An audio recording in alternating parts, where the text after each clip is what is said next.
নমস্কার, আমি অস্মিতা, মিষ্টির গৃহকোণে আপনাদের সবাইকে স্বাগত।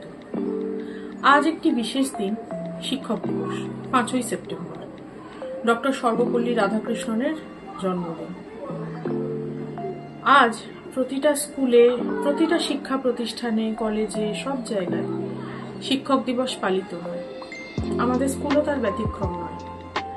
আজ 10 বছর শিক্ষকতা জীবনে প্রত্যেকবারই এই দিনটা আমাদের কাছে আর ছাত্রছাত্রীদের কাছে, উভয় পক্ষের কাছেই ভীষণ একটা আনন্দের দিন।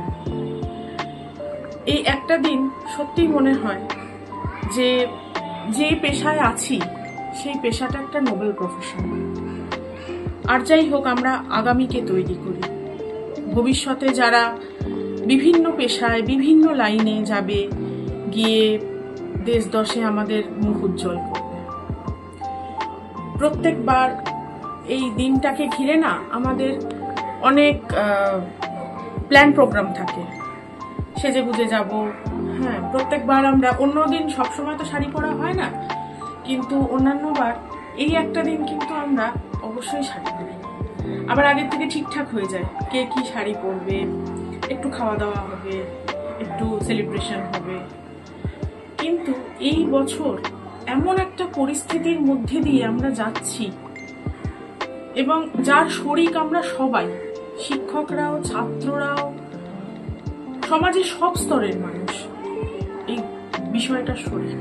বর্তমানে এরকম একটা পরিস্থিতিতে দাঁড়িয়ে সেলিব্রেশনের মুড সত্যিই আসছে না, কোনোভাবেই আসছে না। মনেই হচ্ছে না যে শাড়ি টাড়ি পরে সেজে গুজে ঠিকঠাক হয়ে যাই, সেলিব্রেট করি। সেই জন্য আজ নিতান্ত সাদামাঠা পোশাকেই আমরা সবাই যাচ্ছি, আমাদের সমস্ত শিক্ষক শিক্ষিকারা। কোথাও একটা সবকিছুর ওপর না একটা ছায়া ঘনিয়ে আছে। এই ছায়াটা কাটিয়ে সেলিব্রেশনে মেতে ওঠা সত্যি খুব কষ্টের। যাই হোক, আমার ছেলে যে দিদিমণিদের কাছে পড়ে টরে, ওনাদের জন্য ছোট ছোট কিছু গিফট কিনেছি, ছেলের হাত দিয়ে দেব। এইসব নানা রকম জিনিস। জীবন তো আর থেমে থাকবে না, সবকিছুই চলতে থাকবে। তার মধ্যেও যতটুকু পারা যায়, আমাদের একটা নৈতিক দায়িত্ব তো আছে। চলো বাকিটুকু দেখি। হ্যাঁ গো, আজকে কি রান্না করবে? আজকে লুচি করব। তোমার লাইভ হয়ে গেছে? হ্যাঁ, লাইভ শেষ। আর লুচি, আজ ফুলকপির তরকারি করে রেখেছি। হ্যাঁ। আর বাবাকে কি একটু মিষ্টি আনতে বলেছিস? বাবা তো বোঁদে এনেছে। ও, তাহলে বোঁদে লুচি, বোঁদে। হ্যাঁ, তোর হাতে থলেটা কিসে? দেখি দেখি। থলেটা হচ্ছে আজকে টিচার্স ডে গিফট। ও, আজ সব টিচার্স কে হ্যাঁ, গিফট দিয়েছে। দেখো কি কি দিয়েছে। আমি ভালো করে দেখা হয়নি আমার। না না, ও বাবা, ভালো লাগে বল গিফট পেলে? গিফট পেলে আর কার ভালো লাগে না। আরে জলের বোতলটাও দিয়েছে? হ্যাঁ, জলের বোতলটাও দিয়েছে। ও আচ্ছা। অনুষ্ঠান দেখতে দেখতে টিচারদের গলা শুকিয়ে গেলে গলা ভেজাবার জন্য। ও আচ্ছা, একটা গোলাপ। হ্যাঁ, গোলাপ ফুল দিয়েছে। গোলাপ ফুল আর পেনটা কি স্কুলের তরফ থেকে? গোলাপ ফুল আর পেনটা স্কুলের ছাত্রছাত্রীরা যে অ্যারেঞ্জ করেছে ওরা দিয়েছে। আর এক বোতল জল। আর জল না, আর একটা দিয়েছিল, সুগার এন্ড স্পাইসের একটা প্যাকেট দিয়েছিল। তা সেটা আমি উদরস্থ করেই এসেছি। ভালো দিয়েছিল। একটা ভেজ প্যাটিস দিয়েছিল, একটা ভেজ কাটলেট দিয়েছিল, একটা কাজু বরফি ছিল। এগুলো কি? এইগুলো হচ্ছে তোমার কানাড়া ব্যাংক। ওই যে আমাদের স্কুলের ছাত্রছাত্রীদের সব ওই যে কন্যাশ্রী, শিক্ষাশ্রীর অ্যাকাউন্ট সব কানাড়া ব্যাংকে। তো ও, কানাড়া ব্যাংকের তরফ থেকে তোদের? হ্যাঁ, হ্যাঁ, ওই পেনটা দিয়েছে। হ্যাঁ, ও, এই পেনটা কানাড়া ব্যাংকের মানে ম্যানেজার নিজে এসেছিল। ম্যানেজার ভদ্রমহিলা এত ভালো না, একদম ইয়াং মেয়ে, আমাদের থেকে অনেক ছোটই হবে মনে হয়। এত অল্প বয়সে IBPS হয়ে গেছে। ওই পেন দিয়েছে। হ্যাঁ হ্যাঁ, আমাদের স্কুলের তরফ থেকেও আবার ওনাকে সংবর্ধনা একটা দেয়া হলো, একটা রিটার্ন গিফট দেয়া হলো। এই ভালো পেন দিয়েছে রে, কানাড়া ব্যাংক থেকে। ভালো দিয়েছে? হ্যাঁ, ব্যাংক থেকে দেবে, সে কি আর খারাপ জিনিস দেবে? আর এটা কে দিয়েছে? এইটা দিয়েছে স্থানীয় পঞ্চায়েত অফিস থেকে। ও, এটা পঞ্চায়েত থেকে দিয়েছে? হ্যাঁ, এই যে ডায়েরি আর ওই একটা পেন আর ওই প্যাকেটটা শুদ্ধ দিয়েছে। Diary, pen. ডায়েরি আর পেন, এটা পঞ্চায়েত অফিস থেকে দিয়েছে। পঞ্চায়েত অফিস থেকে। হ্যাঁ, আর এটা এইটা দিয়েছে হচ্ছে কল্যাণীতে ওই যে হুন্ডাই গাড়ির শোরুমটা আছে। ও হুন্ডাই গাড়ির শোরুম। হ্যাঁ, ওরা একটা নতুন গাড়ি লঞ্চ করছে, তা সেইটার একটা ওই প্রোমো করতে এসেছিল আমাদের স্কুলে, প্রমোশন ভিডিও একটা করতে এসেছিল। তা সেইটা করে ওরা একটা বড় কেকও এনেছিল, সেই কেকও কাটা হলো। হ্যাঁ, ছবি টবি তোলা হলো। ওই তার সাথে সাথে সব টিচার্স ডে বলে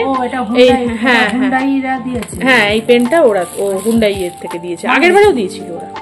ভালোই হয়েছে গিফট, এই সব পেয়েছি। টিচার্স ডে তে পেতে ভালোই লাগে। এবার রাত্রিরে আমার গিফটটা বাকি আছে, লুচিটা করে দেবো রাত্রিরে আমার গিফট। হ্যাঁ এই করে দেবো। এটা মাথায় গুঁজে দেবো, গুঁজে না, মাথায় গুঁজে লুচি করো, মাথায় গুঁজে। হ্যাঁ হ্যাঁ, লুচির স্বাদ ভালো হবে।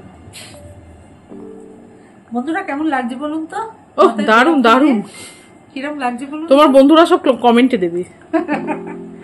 এর কানের মতো ঝুলছে তো, ভালো করে হলো না, একটা ক্লিপ দিয়ে দিতে হবে। আসলে চুলটায় ফসফস করে খুলে যাচ্ছে। এবার ঠিক আছে, ঠিক আছে, থ্যাংক ইউ। চলুন একটু ফল বাজারে যাই। আজকে মেয়ে বলল, মা তোমাকে একটু ফল কিনে দেবো, শিক্ষক দিবসে তুমিই আমার প্রথম গুরু, তোমাকে কি দেবো বলো? আমি একটু ফল খেতে ভালোবাসি তো, তাই দেখুন কিনে দিয়েছে পেঁপে, পেয়ারা আর এই নারকেল একটা নিয়ে। জানেন সামনে গণেশ পুজো আসছে, একটা মোদক করবো, একটু নারকেল নিয়ে যাই। 30 টাকা করে নিল নারকেল। জানেন নারকেলের এখন না খুব দাম জানেন। আচ্ছা পেয়ারাগুলো কিন্তু খুব ভালো, এই পেয়ারাগুলো কিন্তু বারুইপুর নয় জানেন, এগুলো না কল্যাণীতে এখন পেয়ারা বাগান হয়েছে, মানে পেয়ারা সেখানেই চাষ হয়। ওই আপনার ওই যারা সব কল্যাণী বিধাননগর ওই যে আছে না বিধান ইউনিভার্সিটি কৃষি বিশ্ববিদ্যালয়, ওরাই সব চাষ করে জানেন, সেইখান থেকে এই পেয়ারা আসে। 3টে পেয়ারা নিলাম, পেঁপে নিয়েছি, একটু শসা আর একটা নারকেল নিয়েছি। নারকেল নিয়ে করব মোদক, গণেশ পুজো আসছে, একটু মোদক না দিলে হয় বলুন?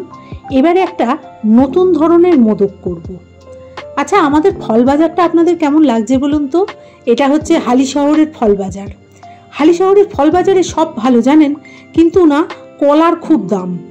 কল্যাণীতে কিন্তু কলার এত দাম ছিল না জানেন, আগে তো কল্যাণীতে থাকতাম, আপনারা জানেন কল্যাণীতে কিন্তু এত দাম ছিল না। চলুন আপনাদের দেখাই মোদকটা। আচ্ছা প্রথমে দেখুন মোদকের জন্য ওই যে নারকেল একটা নিয়ে এসেছিলাম, ওই নারকেলটা কুড়িয়ে নিয়ে ওটা একটা পাত্রেতে দিলাম, আর দেব এর সঙ্গে 300 গ্রাম আখের গুড়। এখনো কিন্তু গ্যাস জ্বালাইনি। এই আখের গুড় আর নারকেলটা একসঙ্গে মিশিয়ে 10 মিনিট রেখে দেবো। কেন বলুন তো? যেই নারকেলে আখের গুড় মাখিয়ে রাখবো সেই না নারকেল থেকে জল কেটে যাবে, যাতে করে কি হবে বলুন তো, যখন আমি এটাই মানে করব তখন কিন্তু খুব সুন্দরভাবে এটা মানে তাড়াতাড়ি মজে যাবে। দেখুন চাপা দিয়ে রেখে দিয়েছি 10 মিনিট। দেখুন দেখেছেন জল কেটে গেছে কিরকম, এখনও কিন্তু জ্বালাইনি গ্যাস। এইবার গ্যাসটা জ্বালাবো। আচ্ছা গ্যাসটা জ্বালিয়ে এবার অন্য কিচ্ছু নয়, শুধু নাড়াচাড়া করতে হবে। কতক্ষণ নাড়াচাড়া করব? যতক্ষণ না এটা পুরোপুরি একদম মজে গিয়ে তৈরি হয়ে প্যান ছেড়ে না আসে।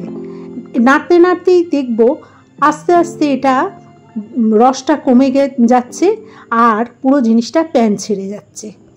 একটুখানি মোদক করব তো একটু ড্রাই ফ্রুটস দিয়ে দেবো, একটু কাজু বাদাম আমি একটু গুঁড়ো করে রেখেছি, মানে ওই ভাঙা ভাঙা মতো করে রেখেছি, আর কটা কিশমিশগুলো না একটু কেটে দিলে ভালো হতো, কিন্তু সময় পাইনি। আর আমার নাতিকে তো জানেন সমানে কিশমিশগুলো নিয়ে খেয়ে নিচ্ছে। আচ্ছা দেখুন হয়ে গেছে, দেখেছেন প্যান ছেড়ে আসছে পুরো পুরটা, আমার পুরটা হয়ে গেল। আবার না ওই পাত্রটা পরিষ্কার করে বসিয়েছি, এবার মোদকের বাইরের খোলটা তৈরি করব। ওই পাত্রতে দিয়েছি 1/2 কাপ ঘি, ভালো ঘি দিয়েছি, আর 1.5 কাপ দিয়েছি বেসন। ঘিটা বেশ তৈরি হলে বেসনটা দিতে হবে। এইবার বেসনটা দিয়ে ভালো করে ভাজতে হবে। আচ্ছা বেসনটা কতক্ষণ ভাজতে হবে? যতক্ষণ না বেসন থেকে ঘিটা রিলিজ করে ততক্ষণ। এখন ঝুরঝুরে আছে, আচ্ছা বেসনের কাঁচা গন্ধটা আস্তে আস্তে মরে যাবে। দেখুন ভালো করে ঘি রিলিজ করছে। এবার এতে দেবো 1/3 কাপ চিনি আর 1.5 কাপ দুধ। 1.5 কাপ দুধ দেবো, দিয়ে ভালো করে এটা মেশাতে হবে। ততক্ষণ মেশাবো যতক্ষণ না পুরো মিশ্রণটা প্যান ছেড়ে বেরিয়ে না আসে। ভালো করে মেশাতে হবে কিন্তু।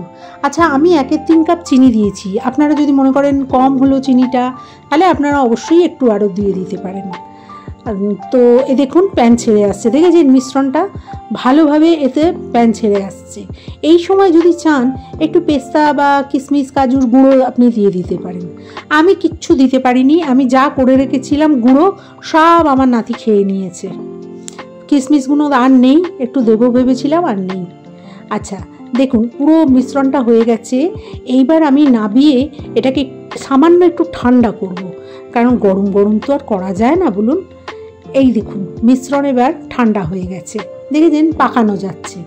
এইবার পাকিয়ে আপনার ওই যেরকম লুচি পরোটা লেচি করি ওইরকম করে একটা গোল করব, করে তার মধ্যে একটা করে ছোট্ট ছোট্ট ওই নারকেলের যে ছাইটা করে রেখেছি নারকেলের নাড়ু মতো দিয়ে ভেতরে দিয়ে এইবার মোড়াটা দেখুন, আমরা যেরকম কচুরির মোড়া মুড়ি একদম মুড়ে দিই, এটা একটু টোপর মতো করে তুলে দেবো, একটু টোপরের আকার হবে। দেখুন ওপর মতো করে একটু বড়ির আকারে করব, আর ধারগুলো একটু গাটা মসৃণ করে দিতে হবে। সবচেয়ে ভালো হয় যদি মোল্ডে করা যায়। আমি এবছর তো আর হলো না, গণেশ পুজো চলে গেল, সামনের বছর মোল্ড কিনে করব, খুব ভালো হয় জানেন মোল্ডে। আচ্ছা দেখুন গাগুলো হাত দিয়ে যতটা সম্ভব পারছি মসৃণ করে দিচ্ছি। এবার মসৃণ করে এর গাটা একটু আপনার ফর্ক দিয়ে একটু লম্বা লম্বা আঁজি করে কেটে দেবো। আচ্ছা এটা আপনি ছুরি দিয়েও করতে পারেন, আমি একটু ফর্কের দিয়ে করছি, সেটাই সুবিধে হচ্ছে। তো যাই হোক আস্তে আস্তে এই মোদকগুলো সব বানিয়ে নেব। কেমন লাগলো আমার এই মোদকের রেসিপিটা আপনি আমাদের জানাবেন। যদি ভালো লাগে তাহলে আমাদের চ্যানেলটা সাবস্ক্রাইব করে আমাদের পাশে থাকবেন, আর আমাদের ভিডিওগুলোতে একটু লাইক শেয়ার করবেন। আপনারা সবাই ভালো থাকবেন। দেখে নিন যেতে যেতে গণেশ পুজোর এক ঝলক।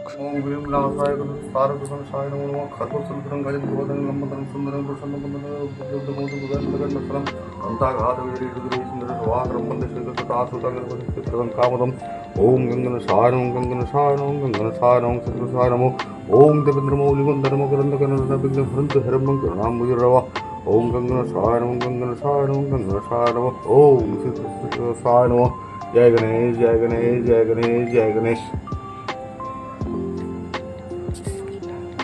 जय गणेश जय जय जय गणेश जय जय जय गणेश जय जय जय गणेश पार्वती प्रिय विजय मम विघ्ननाशाय गणपुष्टारक गणेशाय नमः सर्वोत्तरं महेन्द्रवदनं नमोदरं सुन्दरं प्रसन्नवन्दनं अन्ताघात विजयकारी रुद्रे सुन्दर शोभागरं वन्दे श्रीसुता सुल्तां कावदं ओम गंगन सारं ओम गंगन सारं श्री सारं जय गणेश जय गणेश जय गणपति बप्पा मोरया।